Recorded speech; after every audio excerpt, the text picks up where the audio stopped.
Welcome to the Craft of Coaching podcast, where we dive into what it truly takes to become a skilled, confident life coach.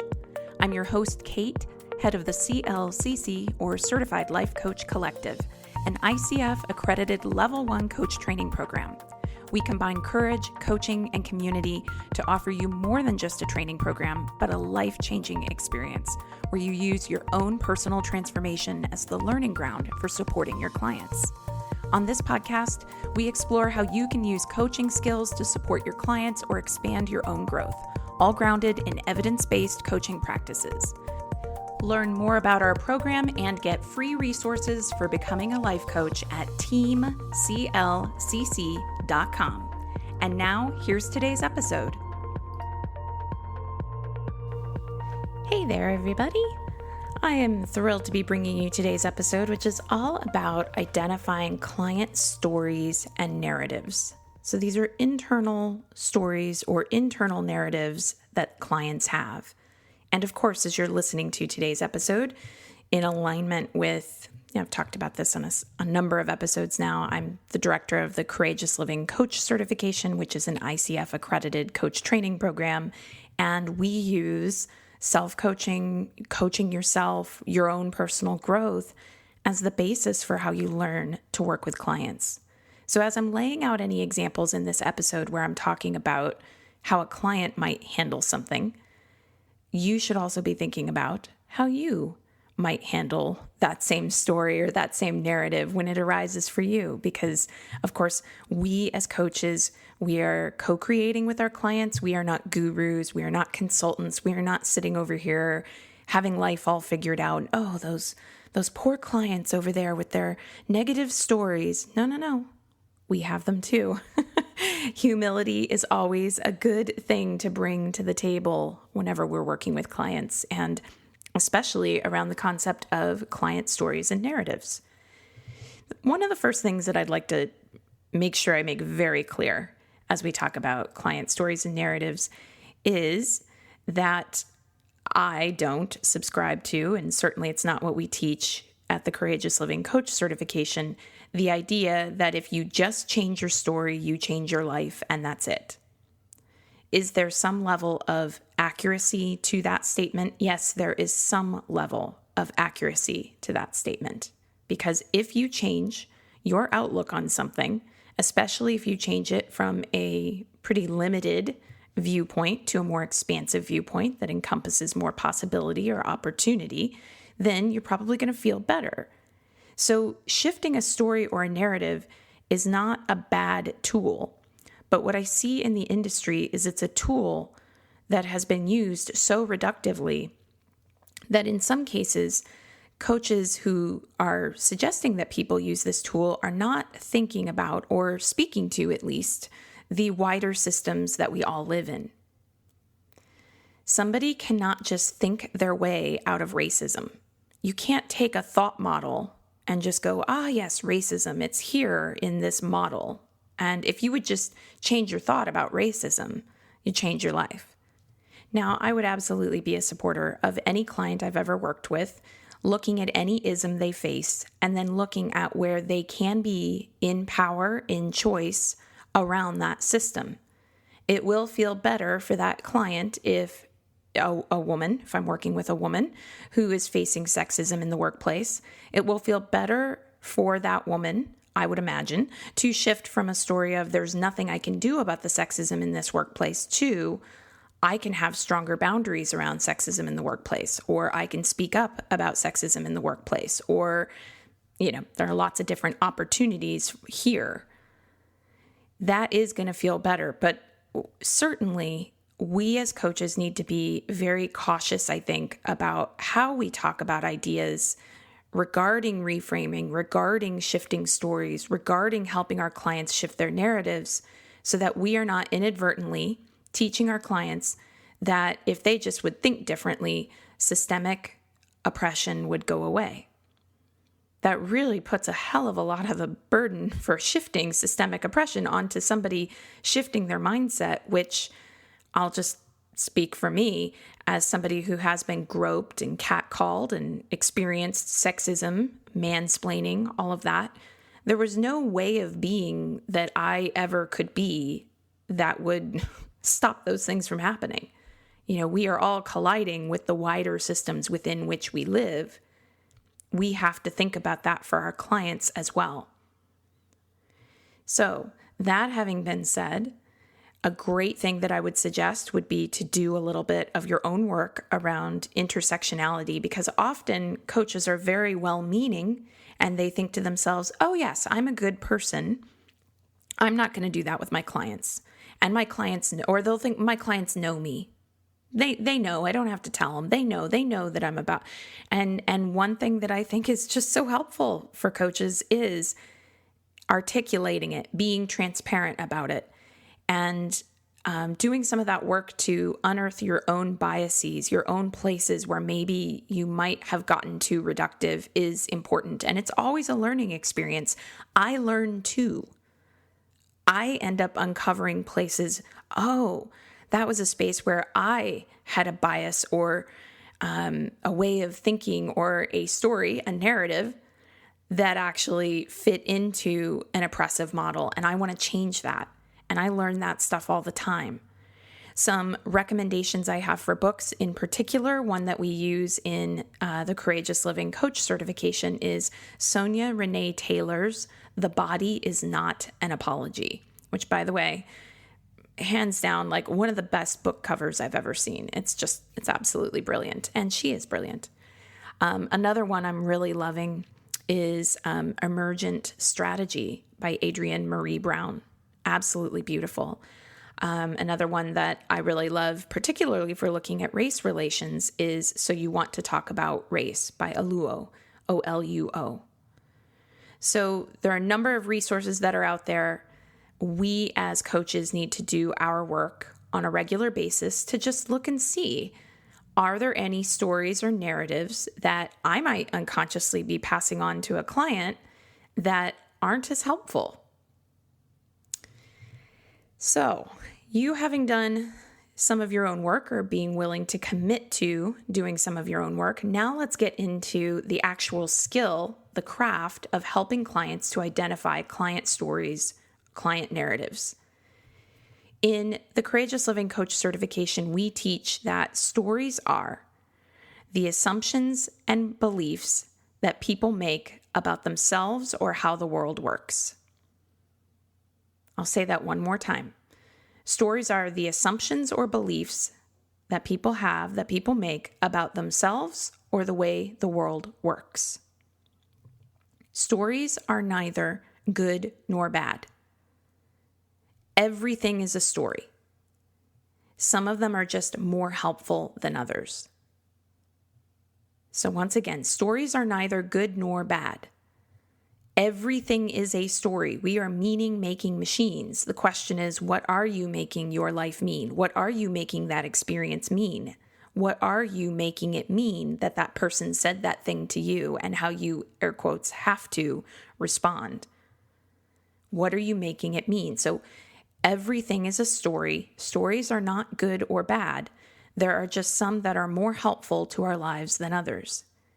And I've spoken to this concept of stories in other Craft of Coaching podcasts, but I still want to break down this concept again. And specifically with this example, I always feel like it's the one that lands.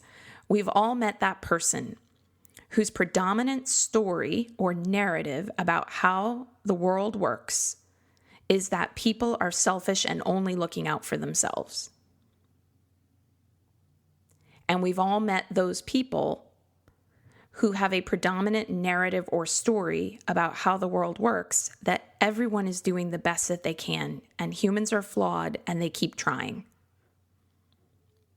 And so again, when we look at these stories, it's not so much that we're going into good or bad. I try to avoid going into good or bad stories and even that language, because I find that whenever we get into a binary, and, it's like two things pitted against one another and making them polarized and diametrically opposed, it just gets, there's like a warlike sensation that starts to come up around that. And maybe it's a somatic thing for me, and maybe the cheese stands alone on this one, but there's a way in which I look at setting up aspects of my life in opposition and try to deconstruct setting up aspects of my life in opposition. Also, I can see contexts under which a particular story might be helpful. So for instance, if I happen to know that I am among a group who tends to go with the story that everybody is selfish and looking out for themselves, then I know a little bit about how that group is going to operate. And then I can know a little bit more about how I'm going to relate to that group. And then I'm empowered. I'm in choice around how I want to relate to that group. So instead of trying to put a judgment on the story, I prefer with clients to say, let's take a step back. Let's take the meta view, the big picture. Just what is the story as objectively as possible. So what is your predominant story? You listening to this, the coach who helps your clients so beautifully, you could pause and stop and just ask yourself, how do I engage with the world? What is my predominant story when I go out into the wider world?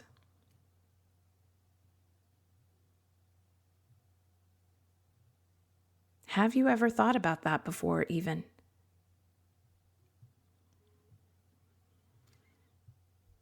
It's probably at least a little bit contextual, meaning that you kind of put on one story in one context and another story in another. I know that for myself, when I am hungry, angry, lonely, or tired, most of my stories are going to be, oh, here we go again. Like the world is just like one problem after another. Oh, I can't believe this. Here we go. This thing's happening. I'm hitting all the red lights. Of course, there's traffic.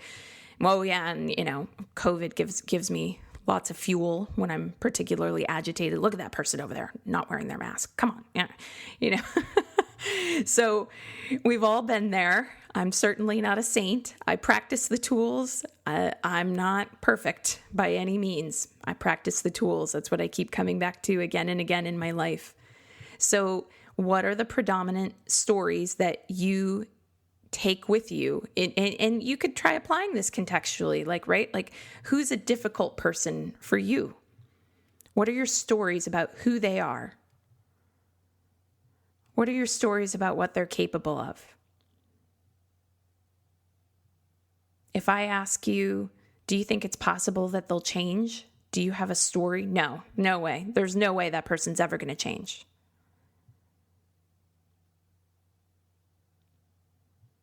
And do you have, let's go to stories you might have about the way the world works. Did you notice when I gave that example earlier of everybody's out for themselves or everyone's doing the best they can, that between those two stories, there was one that you kind of went, oh yeah, I think I probably identify with that story more often than the other.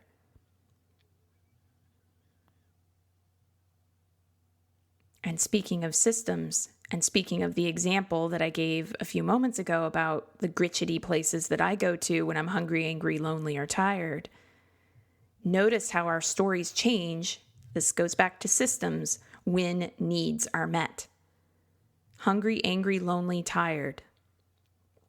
In a system that demands endless production, in a system where resources might not be available to everyone, in a system that is rampant with disconnection, how does that system turn out more people who feel isolated or who feel anxious or who fear for their survival or who have plenty of resources yet always worry they won't have enough?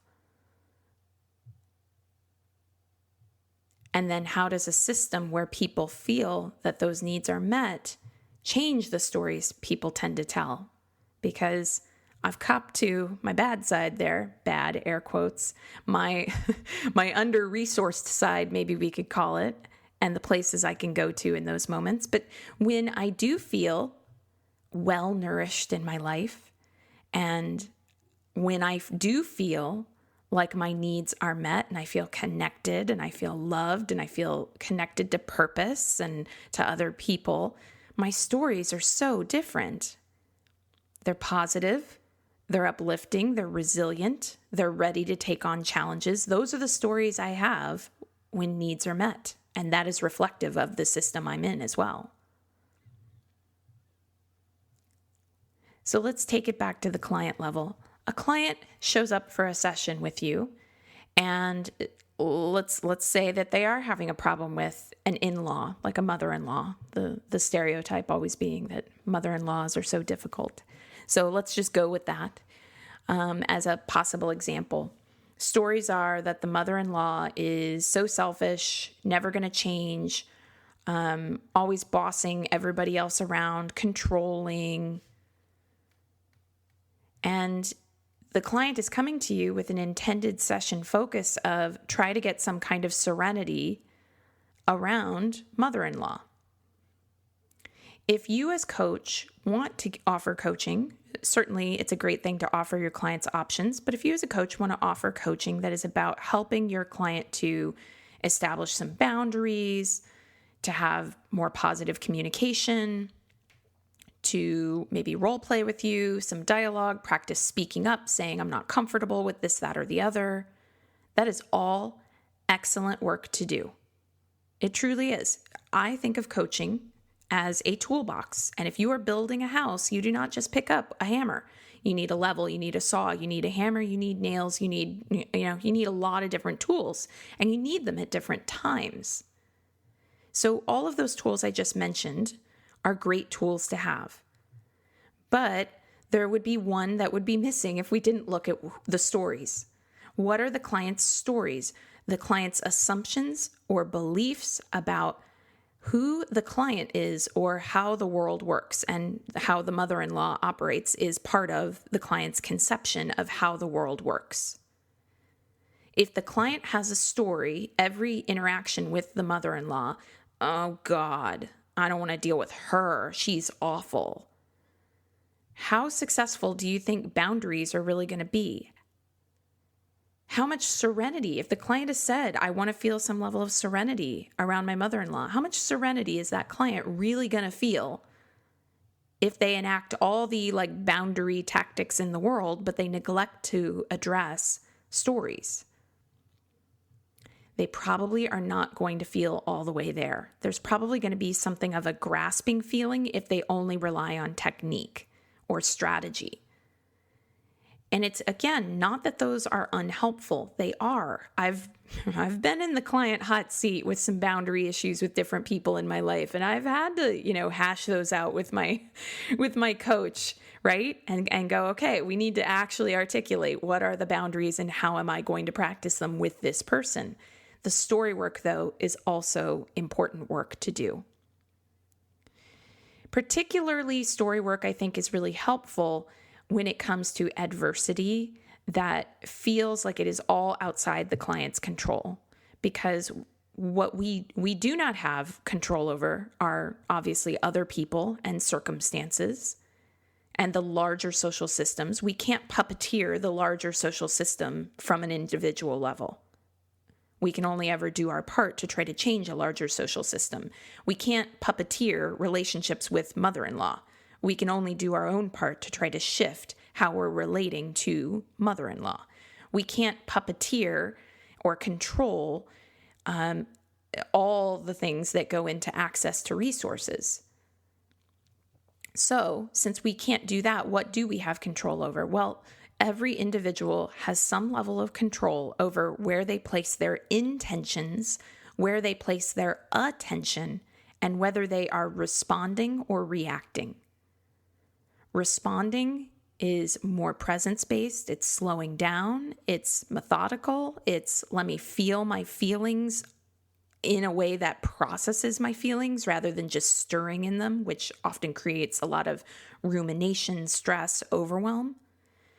Reaction, of course, is the opposite of that on many levels. It's usually quick, without thought, without a context. It's spewing emotions or stirring in emotions rather than using emotions to process through what you feel in a useful kind of a way. So clients have at least some level of control, and this is a skill I think we develop, how much control we have over these areas and how resilient we feel around being able to choose them in the moment. We have control over our intention, our attention, and whether we react or we respond. And that is precisely the place where stories and narratives come in. when a client is really stirring in something, they are probably totally in reaction mode to the point where they're not setting an intention about how they want to handle it.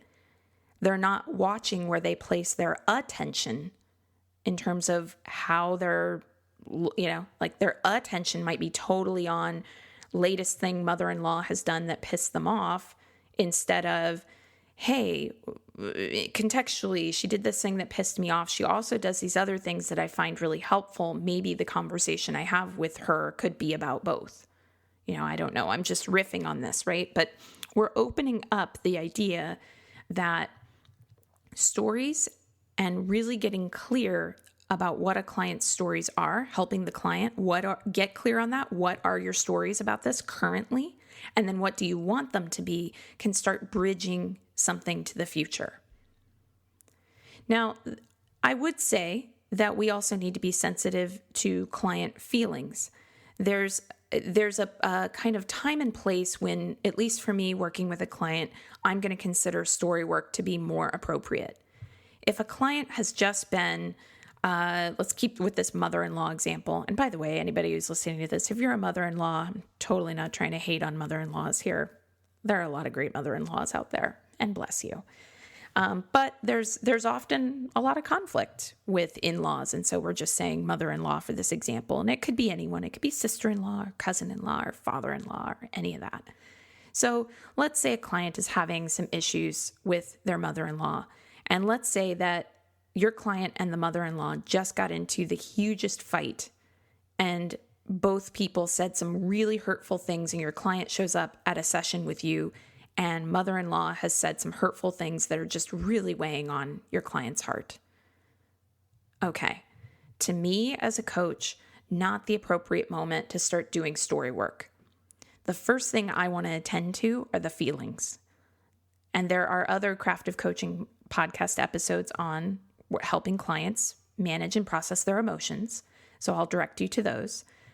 But that is the first place that I want to go to. So we're not rushing to do story work or parts work or narrative work, whatever you want to call it. We're not rushing to that. If the client is in some kind of immediate, I'm in a lot of pain about this, because you can imagine how that might come across to a client as not having empathy for their experience. Them showing up with a lot of pain and you as coach going, well, I know you're in a lot of pain right now, but let's just consider, what story are you stirring in right now? What's the narrative about your mother and mother-in-law and what's possible here? It's like, hold on a minute. Let's just slow down. Let's let the person, have their human moment. Let's be with our clients in those moments. I am sorry that was said to you. That was unkind. You didn't deserve that. As your coach, listening to what has been shared with you, I just put my hand over my heart and go, that wasn't right. And it just should not have been said to you. So having that beat for empathy. And then if a client shows up not really in a heightened emotional state and saying, yeah, I'm had this whole thing with my mother-in-law and I'm trying to find some serenity around that relationship, that would be more of a time to go, okay, let's start looking at what the stories are. So first, let's look at the stories. What are the assumptions you hear the client making? Assumption, mother-in-law is bad, or assumption, she should not have said that thing, or assumption, she should not have done that thing, or assumption, everybody's on her side. Those are stories. Beliefs about the way the world works. My mother-in-law says whatever she wants, and then everybody else just agrees with her. That's the way it works. So you as coach are listening for those, because what you want to listen for are the places where, and you're listening for both what the client feels empowered around, as well as the client's stories and assumptions about the other party or the situation they're in. And you want to get a really clear picture with your client of the stories or narratives that they are currently in. What are they currently in? And once you've explored that territory thoroughly with the client, then you can start asking some questions like, What do you wish your interactions with your mother-in-law were like? How do you wish you felt about your mother-in-law? What is one belief that you really would like to have about your mother-in-law? And that's when you can start unpacking some of the places, like how do we go from this side of the bridge to the other side of the bridge? One of the most powerful images I've ever been given about shifting stories or narratives is I believe I first heard it from Byron Katie. And although I'm not sure, I don't quite remember, but the image is the same. If you are walking down a path in the forest and you see something coiled up ahead and you jump back and you think, oh God, it's a snake. It's actually a very helpful response to have. But if you squint a little bit and you see that what's coiled up on the path ahead is not in fact a snake, but it's just some rope that someone left behind, the miracle is that you can't go back to seeing the snake. And that always has landed for me as very profound, because if any of us think of the aha moments that we've had in our lives, we can see that. We can see how at one time we thought we could not leave the friendship or the relationship that was so hard. And then suddenly, aha, poof, connection made. Oh, I can leave that relationship. And once you see that you can, it's hard to see that you can't. It's learning a new skill and not being able to do it, not being able to do it, not being able to do it. And then you learn the skill, and then suddenly it's almost hard to remember what it was like before you knew how to do that skill. You've integrated it. This is the power of story work. Reframing the story that the worst thing that ever happened to you means you can't XYZ. You won't ever ABC. Something is not possible for you. This is the power of reframing those stories. I have done work with coaches and I've invited this, to reframe stories about my health, to reframe stories about my marriage and relationship, to reframe stories about how I grew up. Perhaps one of the most powerful reframes I've ever done personally is that I don't know how many people know this about me, but I grew up by United States standards quite poor, food insecure, utilities turned off, sometimes concerns about whether we would have housing.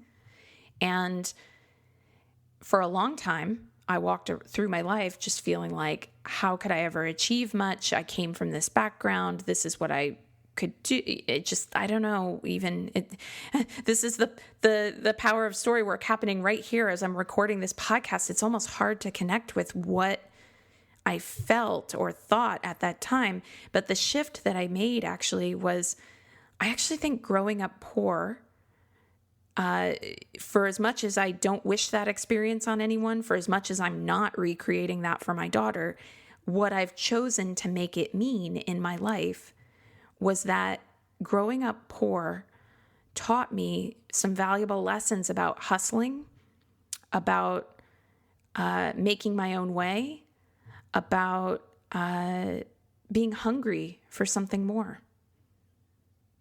So that's not everybody's experience of growing up poor. And like I said, I don't romanticize it. I'm not sitting here going, I recommend it for everyone. I'm just saying that was a powerful reframe that I've had in my own life around something that used to feel like almost this shameful secret, or this thing that I didn't want anyone to know, or it was this awful thing that I only associated awful memories with. Now I see it as, okay, yeah, I mean, I suppose if you had given me the option to architecturize my life in some different way from the get-go, I'd go, yeah, like that part, that struggle, I could skip out on that if I could also take the lessons that came with it.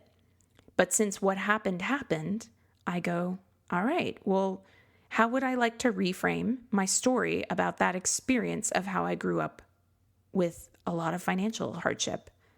And it's not about negating the financial hardship. It's real. But for me, it has been very powerful to go, okay, I'm going to reframe it. What are the gifts that came from even that hard experience? So whatever kind of coaching you offer to people, maybe you niche in a specific direction, maybe you don't.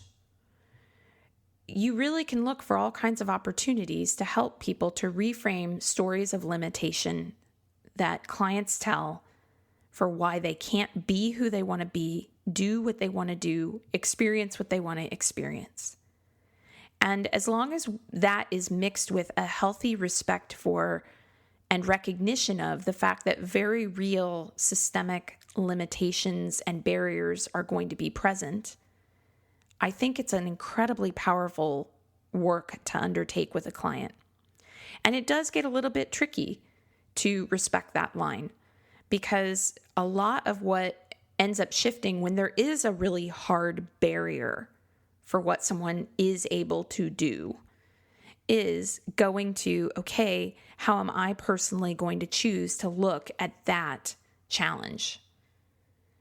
You know, when we've got a situation where someone is effectively barred from, say, entering the United States, somebody who has lived in the U.S. their entire life, and they didn't necessarily have citizenship nailed down, and then they go to visit someone in their home country, and then they're trying to get back into the United States and cannot get back into the United States. It is just like it is barred. If you are working with a client who is struggling with the stress, fear, despair, and overwhelm of that, first, please attend to the emotion. Help the client through those feelings.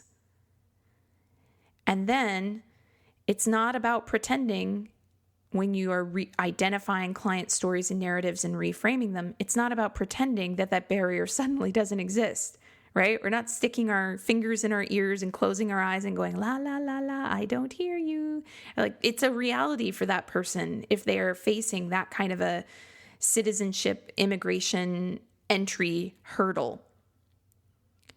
What is something they could look at would be the stories or narratives they tell.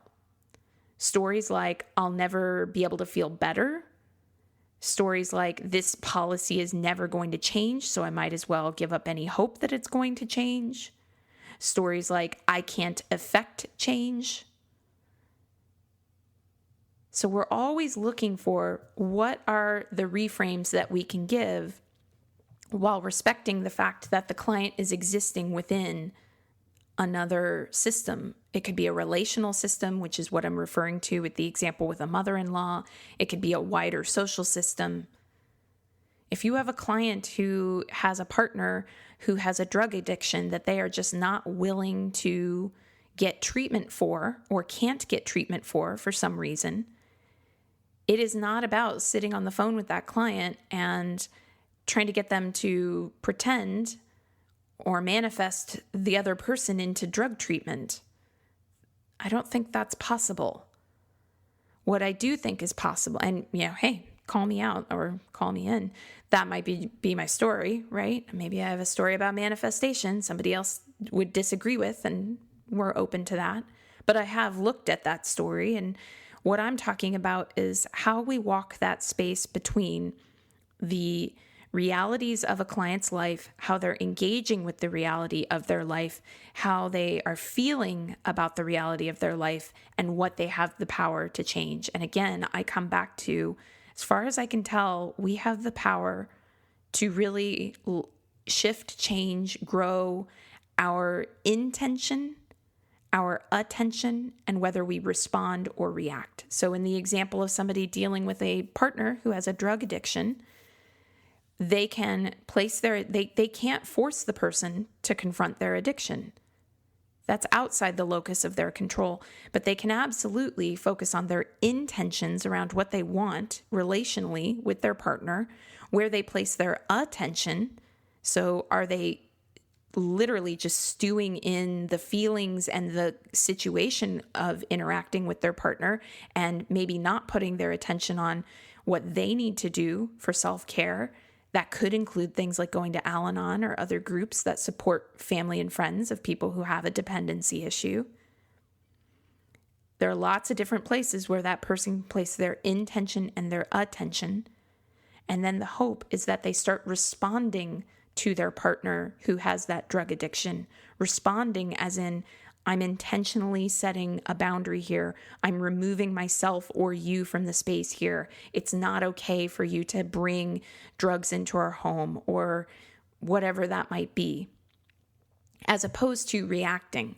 Because when people go into reaction mode, then it's probably going to look like attacking the person with the dependency for what they're doing, resenting them, and just feeling really stuck. What we're trying to do with our clients is help them find ways to get unstuck. And they certainly can't do it by waving a magic wand and changing somebody else. But they can absolutely change their story about what they have within their power to do. They can go from a story of, I have no power, to I have power in this area. They can go from a story of, it's all out of my control, to a story of, here's where I choose to place my intentions. They can go from a story of, everything's happening to me, to a story of, I'm going to choose to put my attention over here.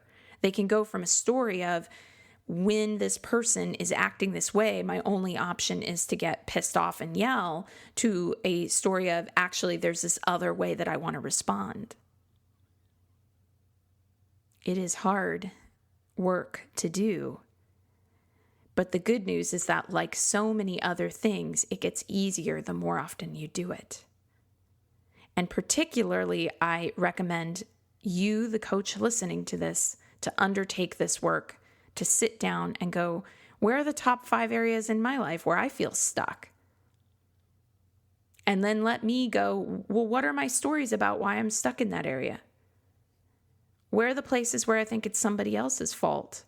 Where are the places where I kind of don't want to admit it, but actually I'm not accountable and I don't follow through? And then where are the places where I put a story on myself when I'm not accountable and I don't follow through, that I'm a bad person or that I'm lazy? Calling yourself names, y'all, that is more stories. When you call yourself a negative name, that's a story that doesn't help you.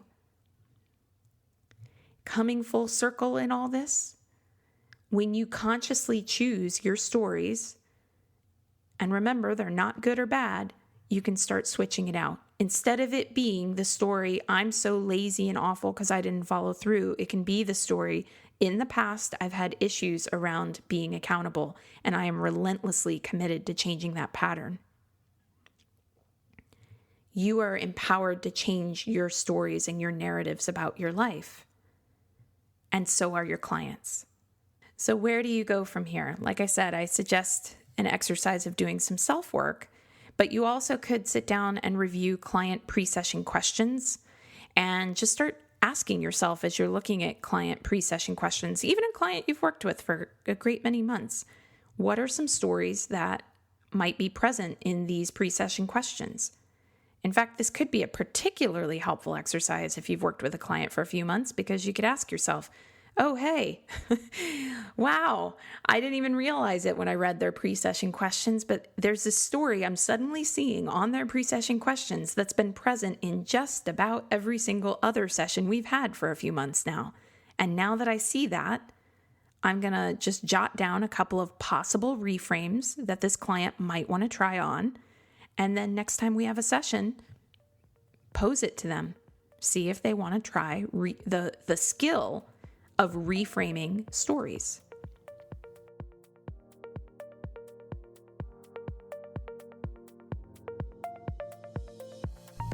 All right, that's it for today's episode. Thank you so much for listening. Before you go, would you help us out and take a moment to give us a rating in iTunes, Spotify, or wherever you're listening? It really helps us get the word out to other listeners. And before you go today, would you like free resources to support your coaching journey? Whether you're considering becoming a coach or you want advanced coach skills training, access our coaching resource library at teamclcc.com. Again, that's teamclcc.com. Can't wait to connect with you. And again, thanks for listening.